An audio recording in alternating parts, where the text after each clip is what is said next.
আসসালামু আলাইকুম। আমরা একটু বিকালে বের হলাম, আজকে বাচ্চারা একটু ফুচকা খাবে। তো এখন বাজে প্রায় 6টা, 6:30 বাজে, সরি। তো বাচ্চারা খাবে, তো বোন আবার একটু ফটোশ্যুট করলো। তো আমরা চলে আসলাম এখানে ফুচকা খাওয়ার জন্য। তো ঝালমুড়ি খাবো, ঝালমুড়ি এখানে অনেক ভিড়, দাঁড়ানোর কোনো স্পেসই নেই। তো আমরা দোকান খুঁজছিলাম কোথায় বসবো, তো দোকান খুঁজে পেয়েও গেলাম, ফুচকা খাবো। তো বাচ্চা আবার এদিকে ঘুমাই গেছে, আজকে অনেক দুষ্টুমি করছে সারাদিন।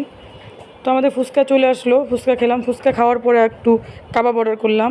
তো খাওয়া শেষ, একটু হাতির ঝিলে একটু দাঁড়ালাম, দেখলাম। দেখেন হাতির ঝিলটা কিন্তু বিকালবেলায় দেখতে অনেক সুন্দর লাগে, আর প্রচণ্ড বাতাস ছিল সেদিন। তো আমাদের খাওয়া দাওয়া প্রায় শেষ, আমাদের ঘোরাঘুরি শেষ। তো আমরা এখন বাসায় চলে যাব। বোন আর মেয়ে একটু ফটোশ্যুট করলো। তো বাসায় চলে আসলাম। আজকে বেশি কিছু রান্না নেই, আজকে রান্না করবো গুঁড়া মাছ, আলু দিয়ে গুঁড়া মাছ চচ্চড়ি করবো। তো আমি একটু পেঁয়াজ, মরিচ, কাঁচামরিচ, আদা রসুন, লবণ সব তেল দিয়ে একসাথে এটা ভালো করে চটকায়া এখানে আলু অ্যাড করে দিব। আমি আলু দিয়ে গুঁড়ো মাছটা চচ্চড়ি করব। তো আমার মাখা প্রায় শেষ, এখন আমি এখানে আলুটা দিব। তো এদিকে আপনার ভাই আবার ডাকাডাকি করতেছে, সেই মিষ্টি নিয়ে আসতে খাওয়ার জন্য, ডোনাট খাবে, মিষ্টি খাবে। তো আমি বললাম দাঁড়া, আমি এটা আসতেছি। এই যে আমি এখানে আলু দিয়ে দিলাম, আলুটাকে ভালো করে মাখাইতে হবে।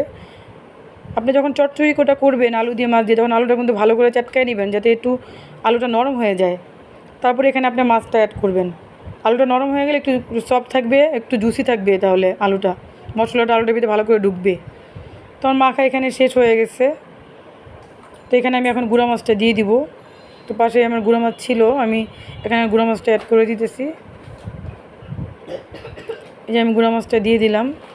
এটা পাঁচমিশালি আসলে মাছটা, সব মাছ এখানে মিলানো আছে ছোট ছোট। তো বাবা নিয়ে আসছিল মাছটা। তো এটা এখানে ভালো করে মিক্সড করে এখানে একটু জল দিয়ে দিব, মানে পানি দিয়ে দিব এখানে। তারপরে আমি একদম বসাই দিব মাইখা। তো এখন এখানে আমি পানি অ্যাড করে দিব, এই যে পানি দিয়ে এখন মাখায় আমি বসাই দিলাম এটা। এখন এটা নামাবো কতক্ষণ পরে, এটা ধনেপাতা দিয়ে পরে আমি নামাবো। এদিকে আমি একটু আপনার ভাইয়ের সাথে মিষ্টি খাই আসি, কারণ সে ডাকাডাকি করতেছে। এই যে আমি মিষ্টি খাবো এখন, সঙ্গে মেরিন্ডাও আছে। পাশে ডোনাট ছিল, রুটি ছিল আর কি, ব্রেড ছিল, ডোনাট ছিল, বাচ্চাদের জন্য ডোনাট নিয়ে আসছে। তো আমার খাওয়া শেষ, এদিকে আমার রান্নাটাও প্রায় শেষ হয়ে গেছে। এই যে আমি ধনেপাতা দিয়ে এটা নামাই নিলাম। তো আর একটু ডাল বোনা করবো, তো ডালটা আমার রান্না শেষ। এখন আমি ডাল একটু বসাইছিলাম, ওটা দেখানো হয় নাই। তো আমি এখন খাওয়া দাওয়া করবো, ক্ষুধা লাগছে অনেক।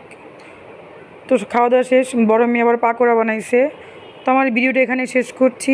সবাইকে আল্লাহ হাফেজ, আসসালামু আলাইকুম। আমার চ্যানেলটাকে সাবস্ক্রাইব করবেন।